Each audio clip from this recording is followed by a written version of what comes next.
This is Talking My Walking. I am Rodrigo Ribeiro, and today I'm going to talk about class consciousness is the only antidote against fascism.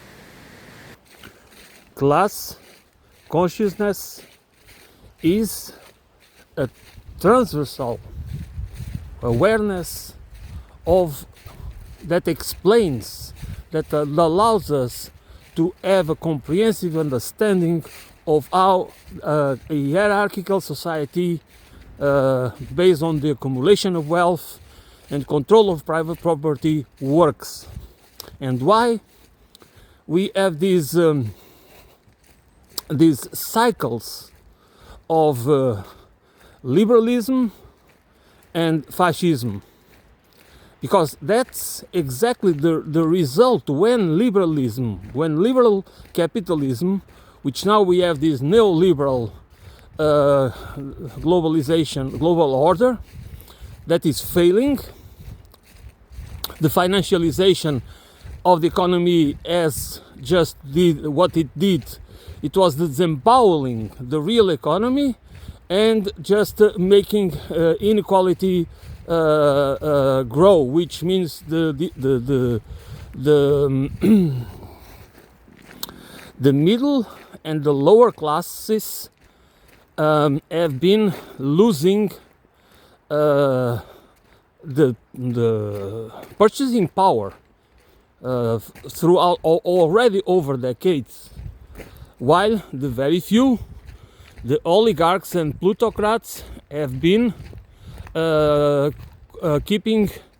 accumulating more and more wealth, obscene wealth, because this is not real wealth. Of course, the way we measure wealth, which is by money, by units of account, okay, which is money, then therefore we have a lot of, when we have a lot of money in our banking accounts, or we have a lot of wealth in the form of capital, we are wealthy. But that money by itself doesn't exist, is not real, is a fiction, is a unit of account, like a number, you know, a number. A number is a symbol, it's not real. We can use it because we are intellectual beings and we can understand, we can count, we can do all these intellectual and cognitive processes that allow us to use these abstract and fictional and symbolic symbols. I mean, sorry, to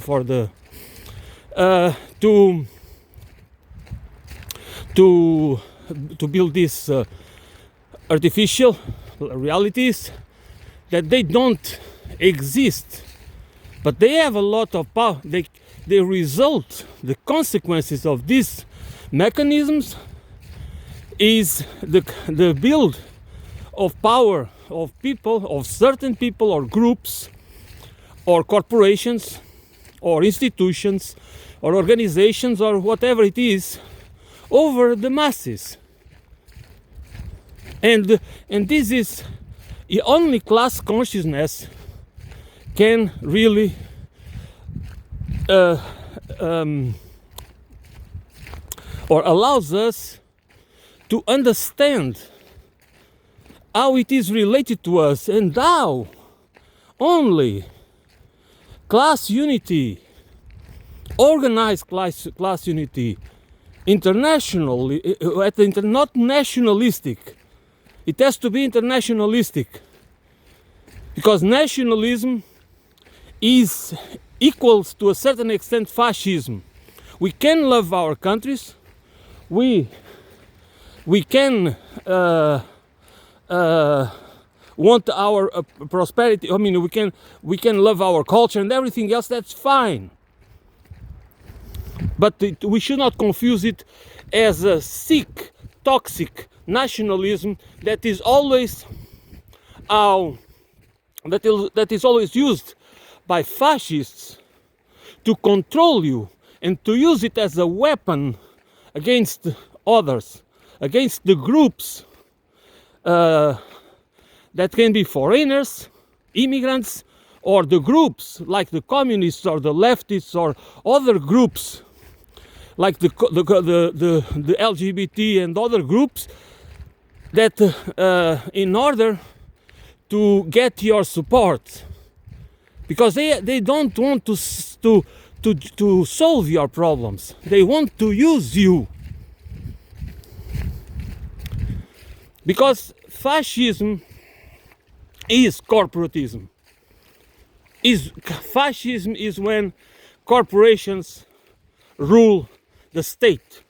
And that's what we already have. We don't have formal fascism, but we have a form of fascism. The managed democracy is a form of that's what we have in the West, not only in the West, but especially in the West, in the United States and the United Kingdom, and in other countries, is already a form of fascism. Because it's the rule by corporations. It is the banking, the financial system, and the corporations, the oligarchs and plutocrats that truly run the show. Class was not invented by capitalism. Class is the basis. Class exploitation, okay? Class and caste exploitation was the base, was the foundations of what I call civilizational, imperialistic civilizational paradigm, which is, it has always to be hierarchical. It has always to be the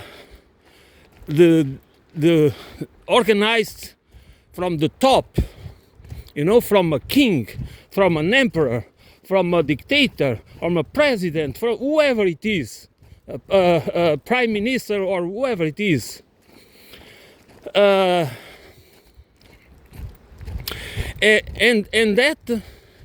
that form of power, of distribution, what is not distribution is concentration of power.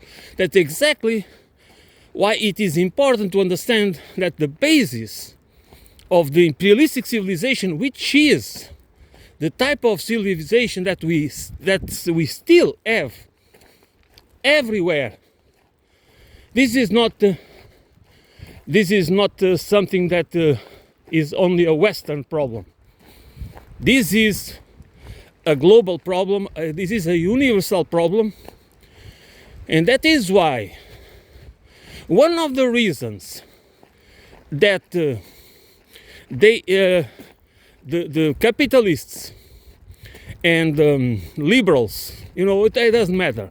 You can be liberal, conservative, you can be whatever. I mean, you can be social democrat, Christian democrat. I mean, you can be whatever it is.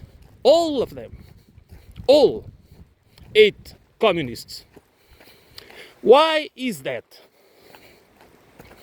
Why all the political spectrum, the so-called democratic left, okay, the center left, center right, far right, liberals, all 8 communists?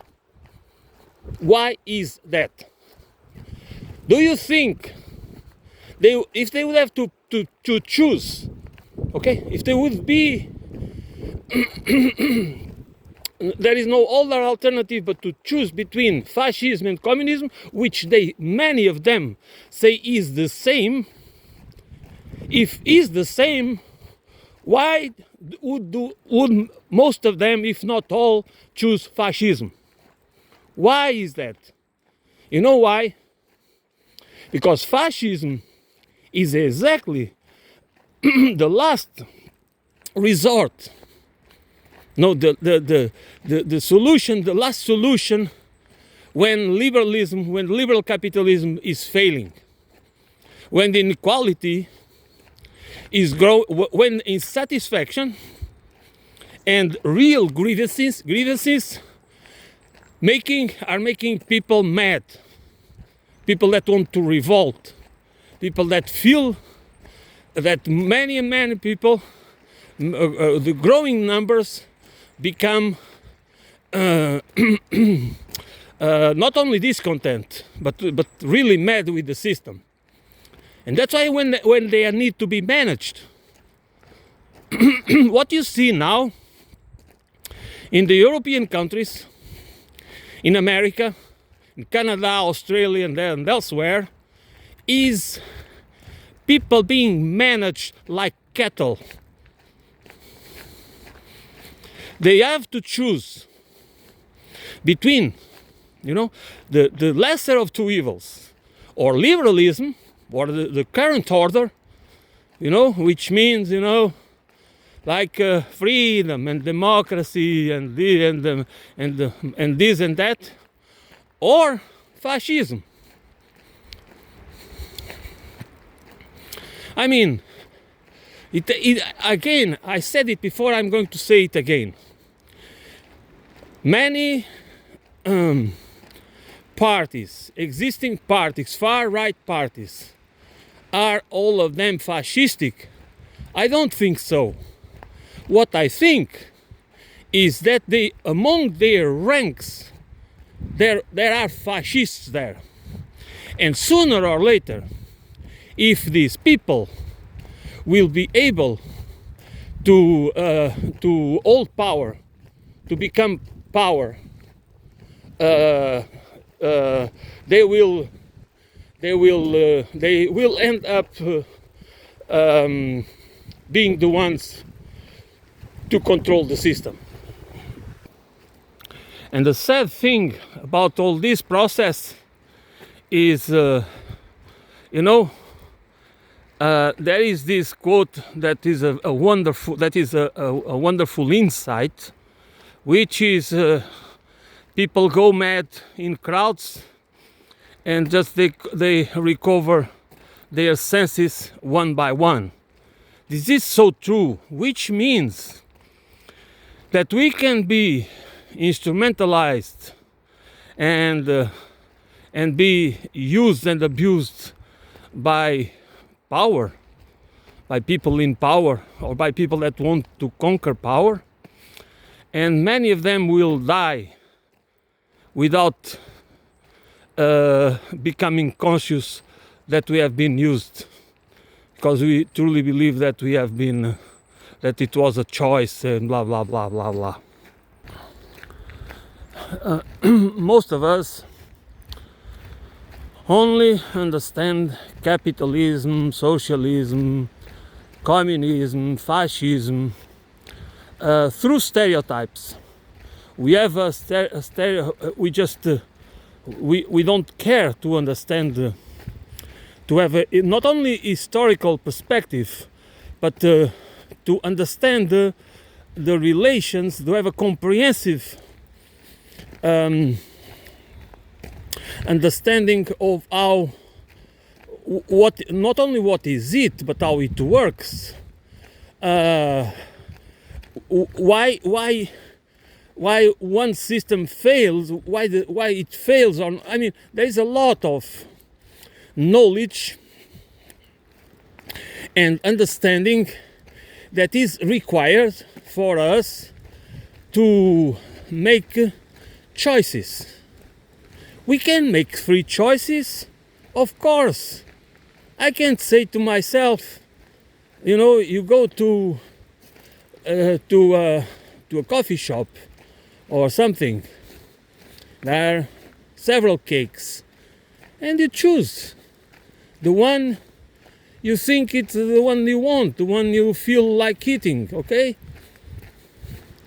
It is the same with everything else, with cars, with politicians, it's just more like how we feel about it. How do we feel about it? Does it go, does it fit our,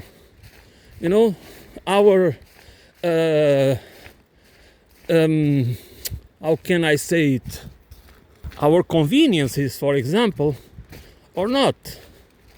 We don't give, we do not think in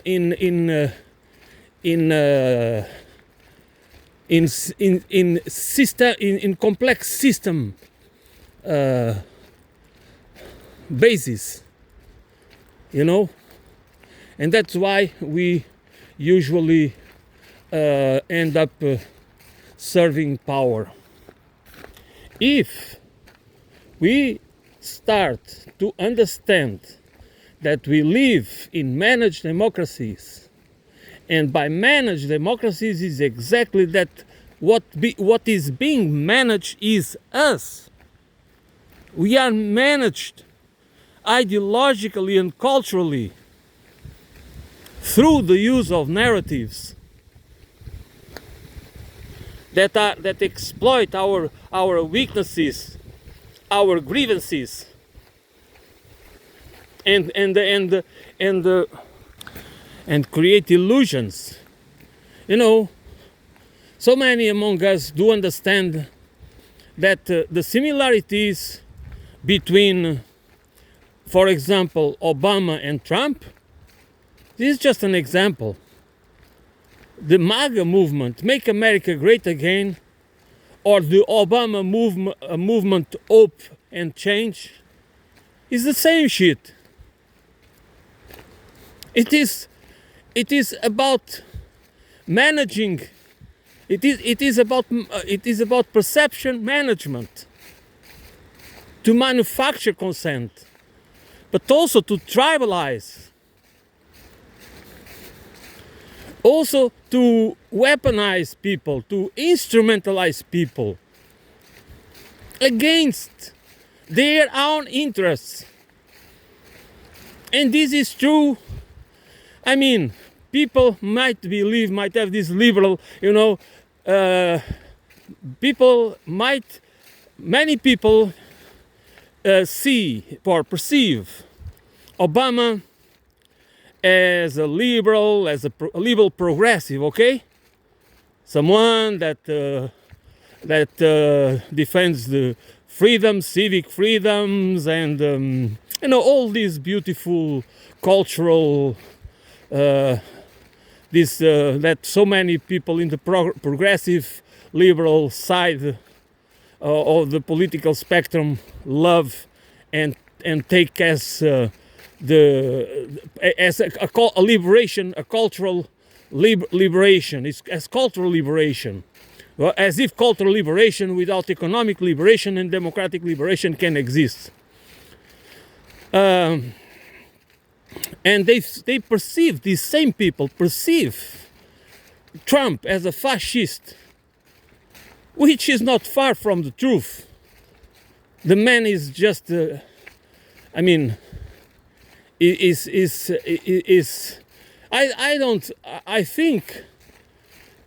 don't know how smart the guy is.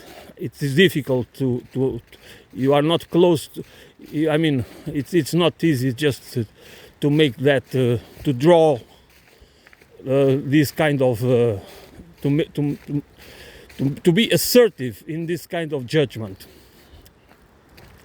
But it seems to me that he is truly in the fascist side. But it's just the representation of a movement that is already, that are many, that the liberals, they are, that's why I call them fascists, because at the core, they have a liberal facade, but their core is fascistic. Because as I said before, they would, without any doubt, pick fascism, not communism. Because of these supposedly two forms of dictatorship, fascism is better than communism.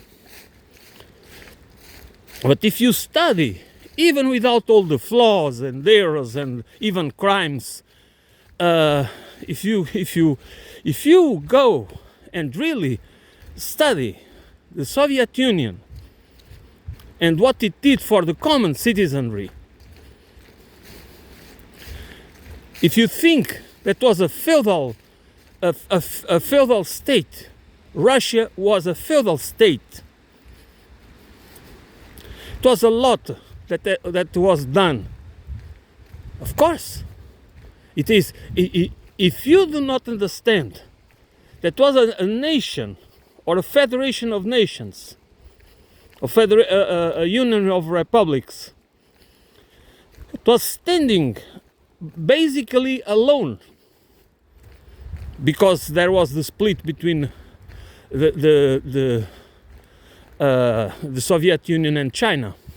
So against a powerful machine, capitalistic machine and fascistic machine, many do not even understand that the one of the objectives of the world, of the Second World War, was to defeat the Soviet Union. That's why I think it was Winston Churchill, I don't remember right now with precision who was it, that wanted immediately to declare war after the end of the Second World War. They wanted immediately to start a war, to try. I think it was Roosevelt that I'm not sure about what I'm saying, but I think it was Roosevelt that just said no, I'm not going to engage in that.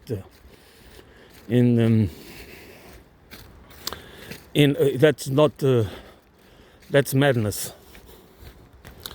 And I have no doubt that China was able to have this economic development because it opened free enterprise. It's not, it is a capitalist economy, but the existence of a communist party controlling the system and having leverage over the capitalist class, which means the oligarchs and the Chinese oligarchs, they have been able to avoid the concentration of power and wealth in the hands of a plutocratic class or oligarchy that would never. I mean, I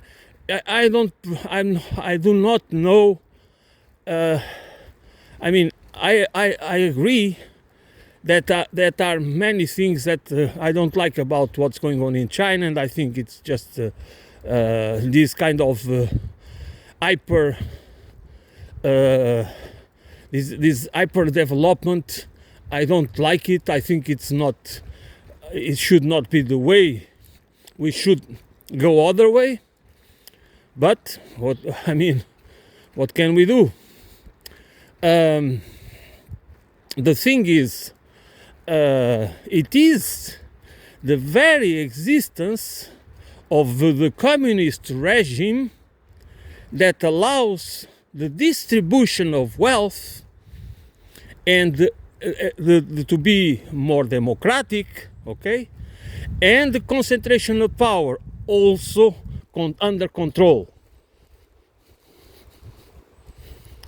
And this is, for those that do not recognize it, only think communism bad, and it is now a totalitarian regime and this and that.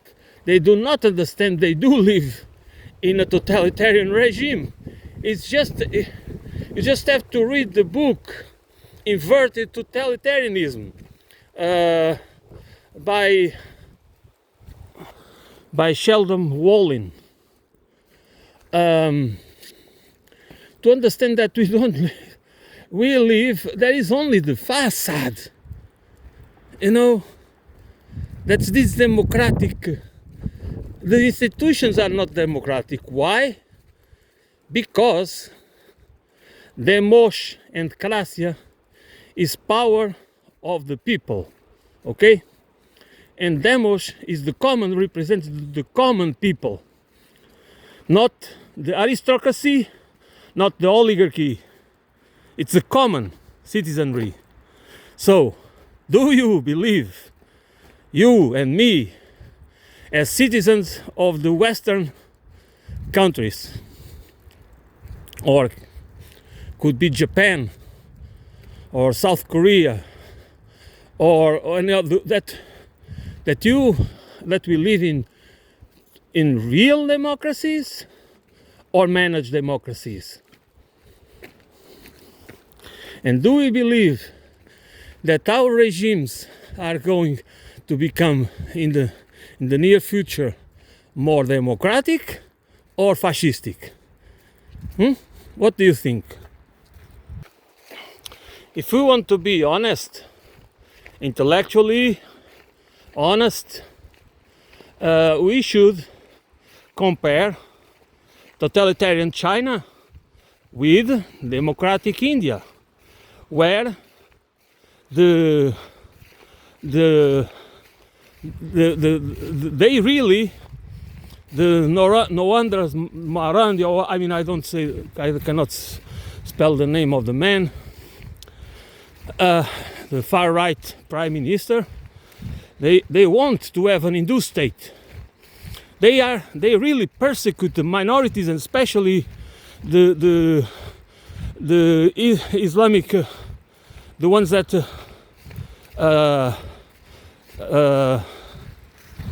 the ones that have the Islamic identity and profess the Islamic religion.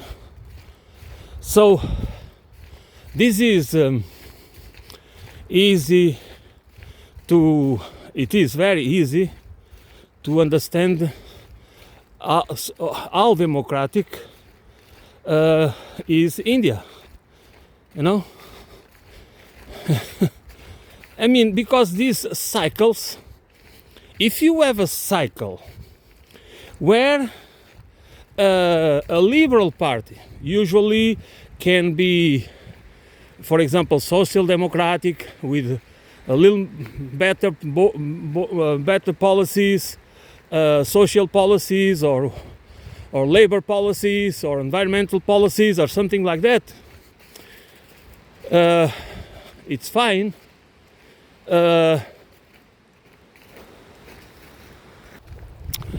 But after that cycle, there comes a right wing or even a far right party that dismantles everything.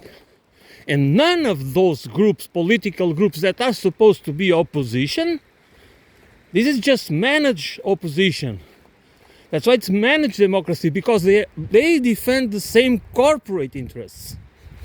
They have differences, cultural differences, and also about social policies and environmental policies and cultural policies, but the essence is they believe in the class system, class caste system. They don't want to challenge that order, that societal order, or the civilizational order, the imperialist civilizational order. They just want to manage it. And when they're managing people, is exactly through tribalization, through instrumentalizing people in a way that they defend the interests of the few. Instead, they defend the interests of the few in the supposition, by believing that they are defending their self-interest, their individual or class or caste self-interest or subcaste. Because we can think about caste and class, we need to understand also that the class and caste system is this subclass and subcaste that makes us have a perception, even even a narrower perception of the reality. That reality makes polarization much more easier than unite and organize, because if we are competing for the same resources, okay, if we are competing to become successful, we compete. We don't compete with. I mean, this is another. I think we should. I mean, it's so easy to understand, but these things, people don't have the conscious how it affects them, how it affects us, our well-being, our real lives. This is not theoretical discussions. Okay, when we compete with people of the same class as us, or subclass, or whatever, or same group. Okay, that's what it really happens. We do not compete. I'm not competing with Jeff Bezos. You know, I'm competing with the people like me that need a house, that need to put that a roof over their heads, they need food on the table like me. So if I see this division, that if you don't belong to the same profession as me, and I don't care, because I just care about the interests of my group, okay, of my tribe. And then there's so many ways that the organized power, the oligarchs and plutocrats, the elites, they can use to tribalize us, to divide us, and to polarize us. And the ultimate polarization is the ability to convince us that fascism is liberation, okay, while communism, or whatever form of, when I'm talking about communism, is just to give an example, is enslavement. And that's what they are doing precisely now. And as I said before, people that do not have a system, they do not train critical thinking, but also to critical systems thinking, complex system, the understanding of a complex system. How the reality, to know, not only by feeling, because as I said, we can feel as being part of a group, and that's fine. We can have our cultural identity, we can have our social identity, but we need to understand that in the terms of class, we all belong to the same class or caste, which is the human species. Okay? We are not superior or inferior. We do not need to be led like cattle. And we're talking about freedom and democracy, and we are always expecting leaders and saviors and heroes and this and that to lead us, to liberate us, to show us the way, to control us, to dictate the orders, the marching orders. How can we not understand the cognitive dissonance? How can we not understand that there is this doesn't work like that? Either we want a culture of liberation, which means that we want an economy, a political economic system, and a political system and a cultural system that liberates us, that helps us to live as free people, or we want to have control.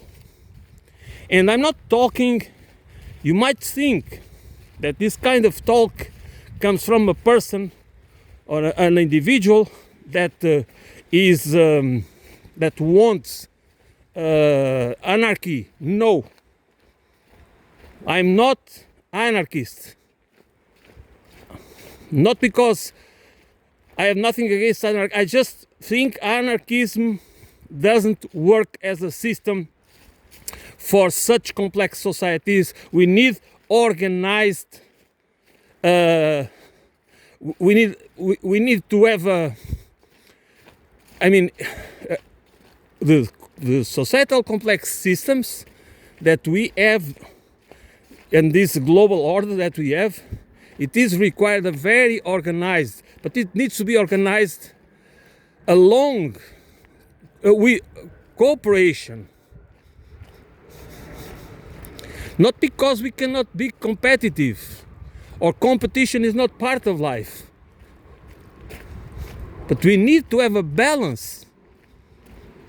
Because if we exacerbate the competition and we want perpetual growth, and we need perpetual expansion, economic expansion, market expansion, we need more to extract more resources, which means that we just destroy everything because we have a debt-based economy that requires more debt and more debt and more debt just to survive, because of a thing called interest and compound interest. So it's the very core. It's not the core of the system, it's the system itself. It's the core, and it's the crust, and it's everything in between. So it's the system itself. And it's as I said, it is not only the capitalist system. Because if we have a socialist or communist system that is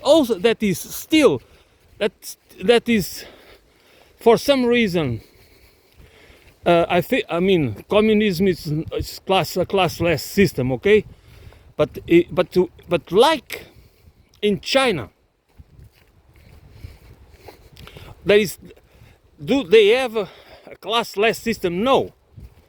Do they want to transform society in a way that hierarchy is abolished and the distribution of power is more democratic? No. So therefore, that is still the same problem. They have a different system, but they share a lot with the system that we need to confront, which is the civilizational imperialistic system that is still the platform that with most countries, if not all countries, operate. And this is why we need to be internationalists because China cannot solve it alone, because it would be the demise. Then the United States of America and with its allies or vassals or whatever you want to call them would put pressure, because that's the rule. This is exactly when people talk about Antony Blinken or whoever that talking about rules-based international order. That only means one thing: hegemony. Full spectrum dominance. Okay? Wolfowitz doctrine. Project for the 21st American century. Which means that they want the hegemony would be there was the intention, and there is still the intention that is more and more difficult to sustain, to have to declare the end of history. You know, that was it. The end of history. If you want to understand, I'm not talking about Fukuyama. I'm talking about what I think about the end of history. Not about the book by Francis Fukuyama. I'm talking about the end of history for these people would be the total control of the world, a global order. You know, a global order with a global governance dictated from the Washington D.C. and New York, Wall Street and Washington D.C., Virginia, Pentagon.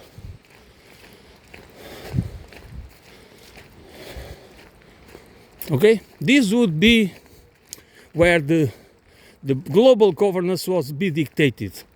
Not a global government, but global governance.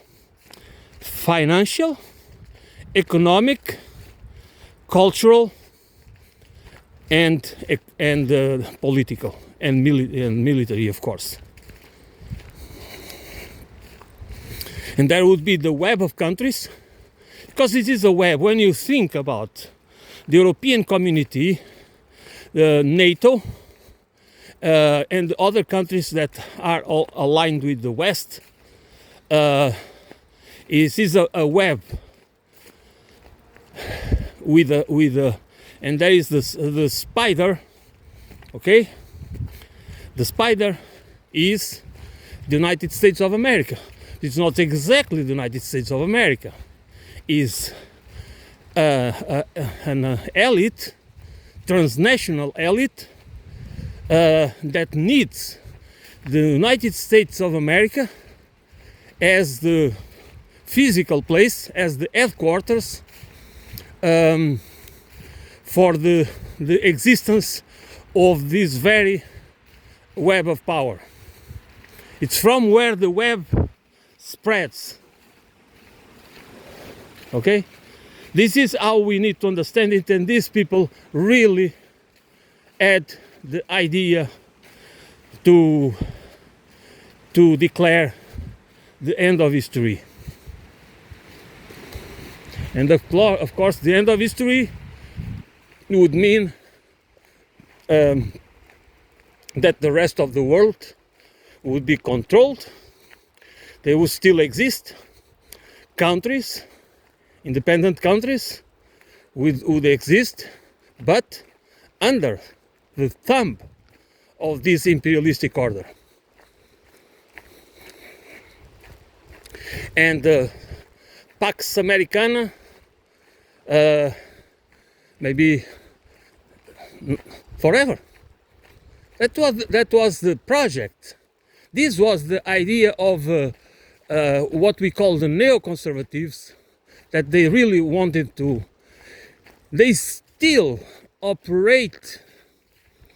This is a fascistic order, okay? Because this is the whole world will be controlled by oligarchs and plutocrats. Okay?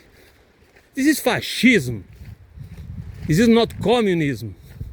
Because communism, at least, it's about the distribution of power and the distribution of wealth.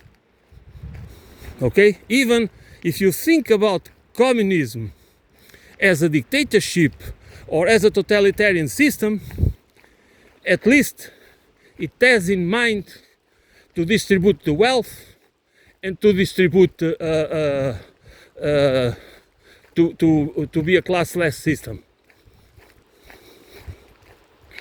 But we can only, while fascism or this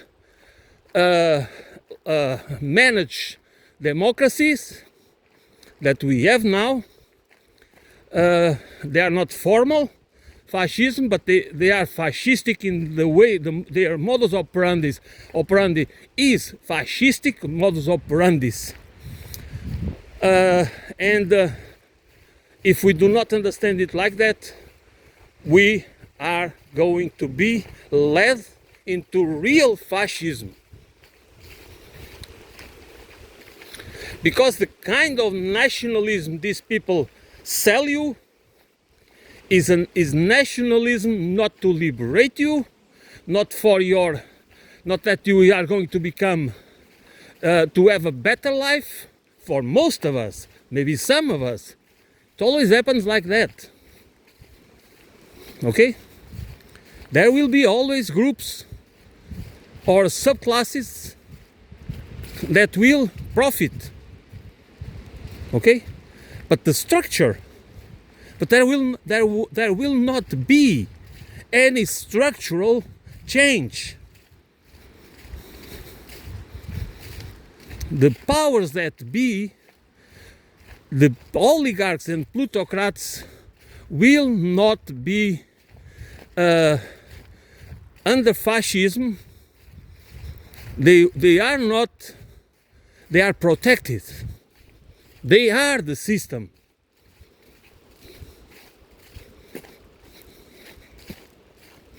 So this is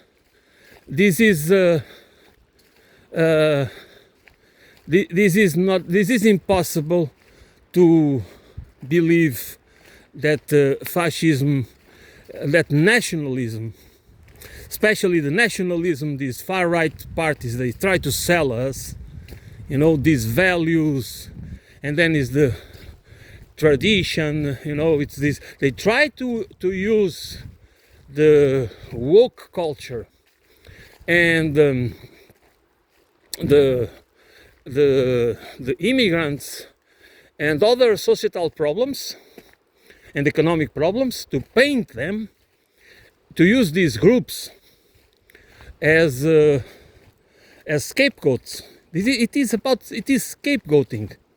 It is scapegoating as a hook, as a bait to use you. They just want to instrumentalize us, to transform us into useful idiots. But that's why we need to understand. Either we train ourselves in order to have complex system analysis, that we are not grabbed by our emotions, by how we feel about things, but or follow logic, simple logic, because by following simple logic, we usually are victims of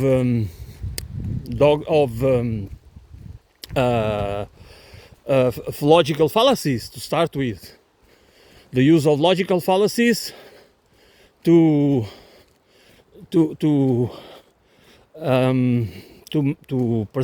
perception management. So this is not. This is actually, all these things are easy to, but they are not easy if we build our perception about reality as fragmented, in a fragmented way. That's very easy for us to be instrumentalized. That's how it works, because we do not build a comprehensive or holistic understanding of the reality. We don't see the intersections, or we have a misunderstanding, and then we are very easily used and abused. And we can always think, because we always think that we are rational beings, we pick what our choices are free, nobody manipulates us, and blah blah blah, and that's only rubbish. That's rubbish. That's not how the reality works. That's not how the human brains works. It's not how our cognitive system works. As I said before, we are born with the ability for critical thinking, okay? For analysis, or for complex analysis and everything else. We do have that ability. It is innate. But if you never develop it, if you don't train it, you don't have it. You have it and you don't have it. You know?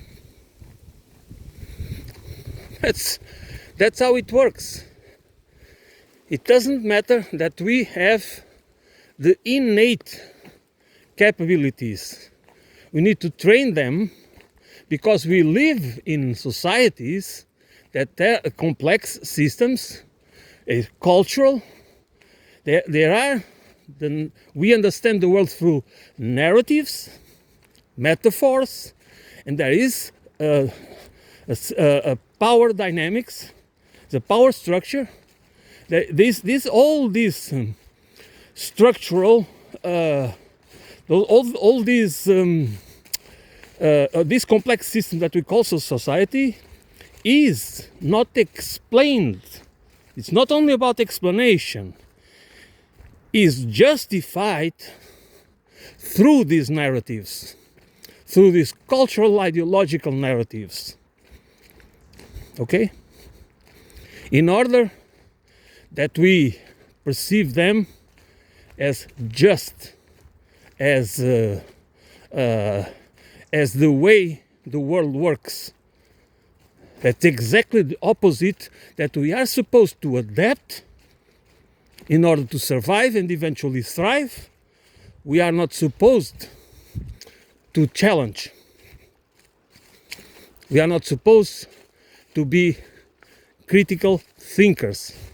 We are not supposed we are supposed to be followers, not to build our own frame of work. Not to be us, to build our own pictures of the world, which is never a solely individual process, because whatever we never work in a blank canvas, okay? We always work with as a collective being, because we all are bits and pieces of other people's knowledge and experience, which means that we think as individuals. We can use our critical thinking and analytical and have an analysis as individuals, to use our skeptic skills, but we always have use the knowledge, the intellectual tools that are collective, okay? They are not ours. We assimilate them from society, from the environment where we spend our lives. We assimilate them mostly through just by being exposed to that reality, and also partially by doing conscious work. And conscious work is basically that we build awareness. We build critical awareness. That's why it's very important that we understand and train the critical skills that are necessary to identify, for example, logical fallacies and manipulation, perception manipulation to manufacture consent. Not only to manufacture consent, it is to instrumentalize us, because that is the real problem. Manufacturing consent is already a huge problem. But besides that, we are transformed not only in the useful idiots, but in cannon fodder. That we are used, we are instrumentalized to do the beating for others, and then they will collect the whatever, they will collect the rewards. Class consciousness is the main antidote. It is the main tool that we can use to understand, to have a critical and a critical analysis of the reality of how the societal complex system is organized, how power works, how the concentration of wealth and the whole structure of the whole hierarchical structure of the society is just is what makes the system work against us, against our interests, the interests of the many, of the most of us, of 90% of the population. Even in the most advanced countries or rich countries, only 10% of the population really benefits. They are the ones that truly benefit out of the output of the rest of the population. So you know that as the super wealthy, then you have the 1% and the 0.1%. But usually 10% of the population, which means the upper middle class, they benefit. Of course, there are other groups that also benefit, because that's part of the game. That's part of the of how the system needs to reward certain groups because they are necessary to make the system work, to keep it safe for them. There are many good ideas to reform the system, to reform the monetary system, the financial system, the banking system, ideas about public banking, ideas about this, ideas about that, which, in my perspective, they are important because even they are important because they need to be part of the discussion for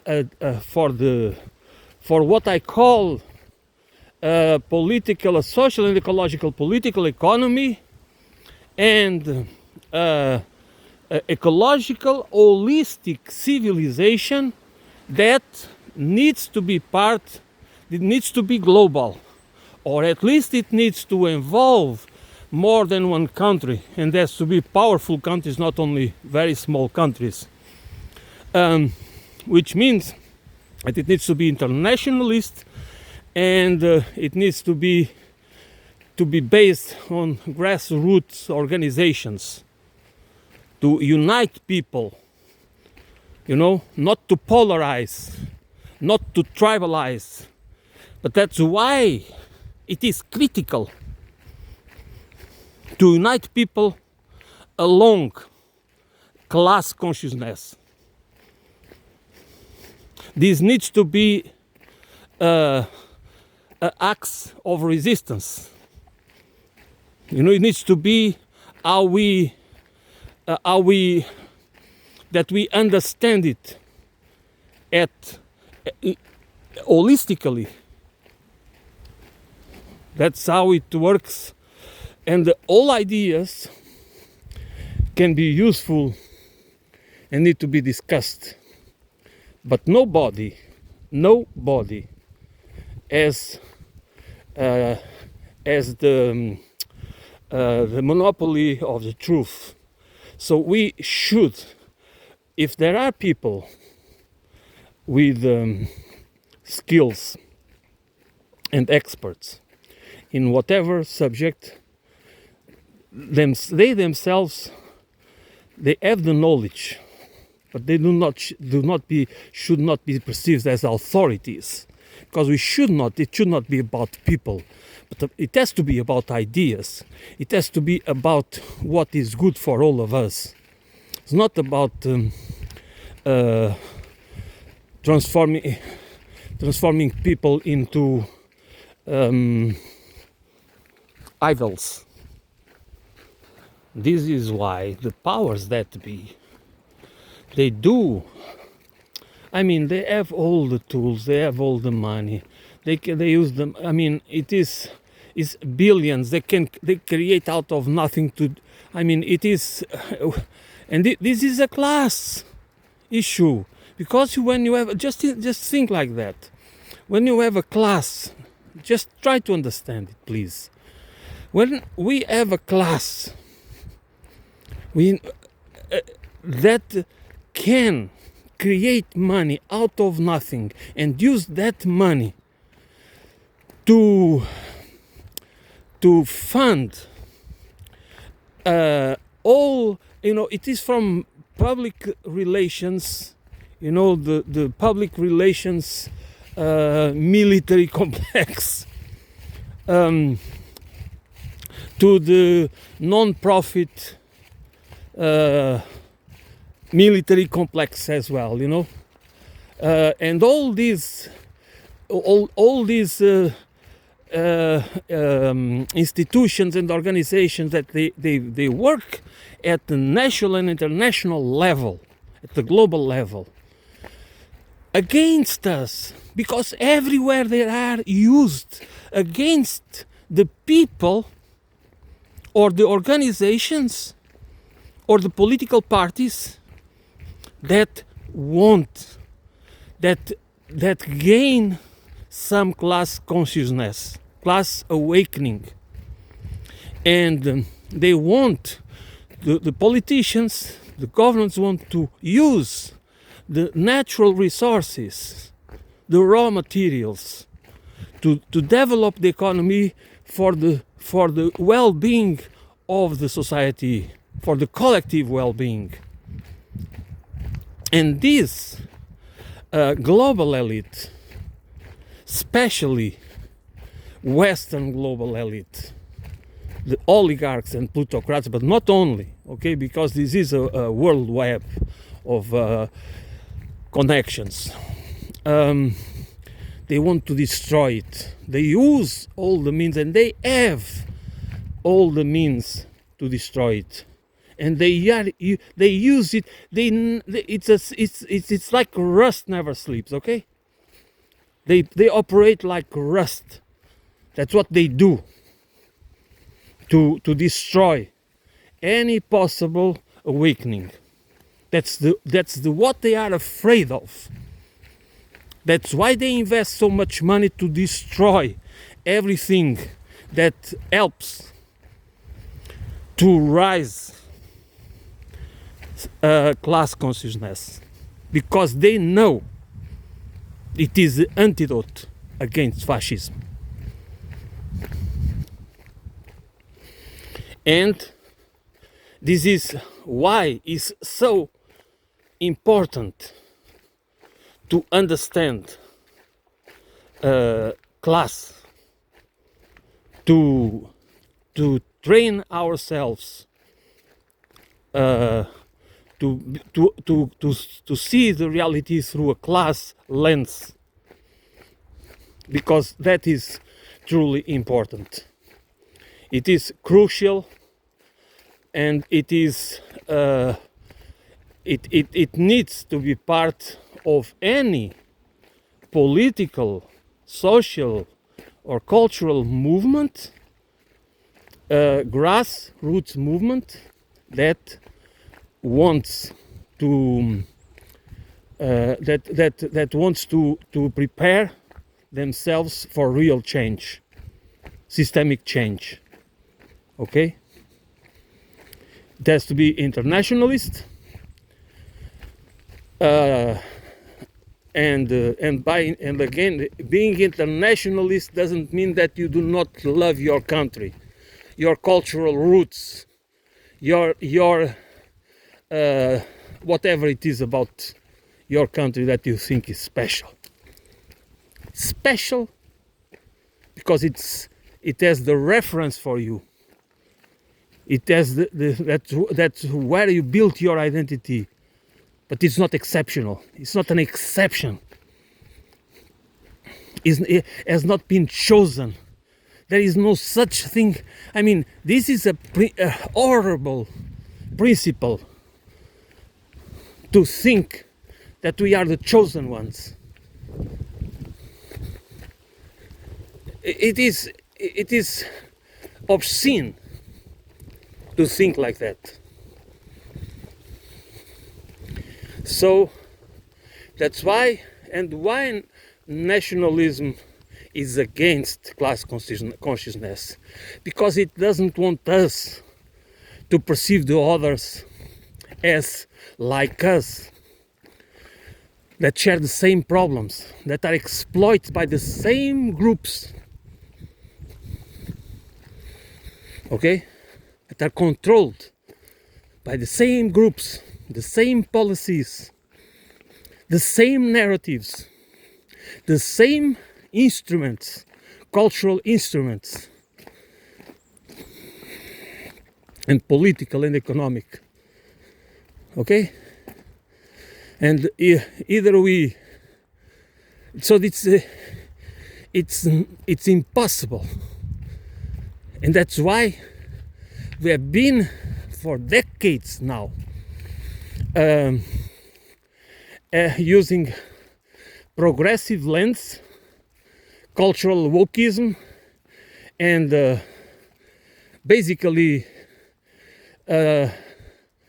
dividing people, splitting people, polarizing people, and instead of uniting, because whoever calls